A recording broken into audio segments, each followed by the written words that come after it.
It's time. From the Personal Liberty Digest Studios, where we were just overflown by another drone, it's time for this week's edition of The Great Eight. And now, here's their target, Ben Crystal. Hi, Secretary Napolitano.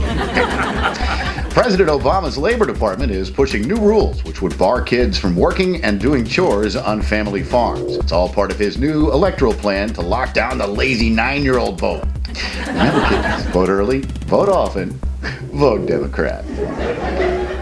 Crazy Joe Biden got loose again this week to tell audiences that Obama has a, quote, big stick, unquote. He actually did the thing with the hands, too. That's what the Colombian hooker told me.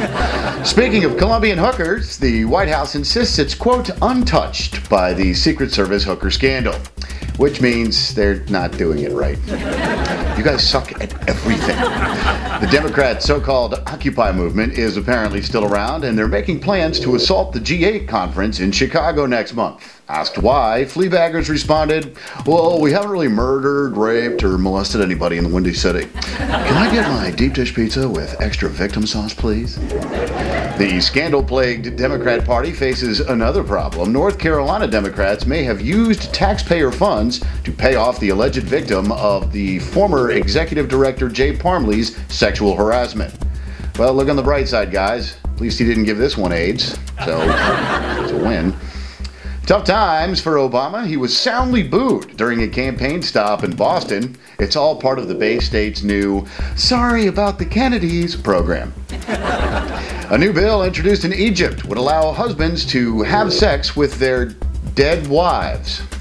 They're calling it the, quote, farewell intercourse, unquote, bill. Because Islamofascism is even creepier than you thought it was, Bill was just a little too wordy. The bill would also lower the legal marriage age to 14, meaning it would be soon legal to have sex with dead teenagers in Egypt. Help me out here, guys.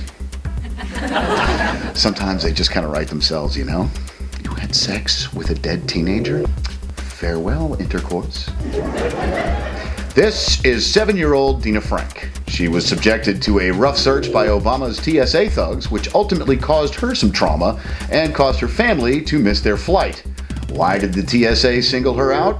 She has cerebral palsy, or as the TSA apparently defines it, she looked super terroristy. And that's your grade 8 for the week, kiddies. For the Personal Liberty Digest, I'm Ben Crystal saying, hey, EPA, crucify this.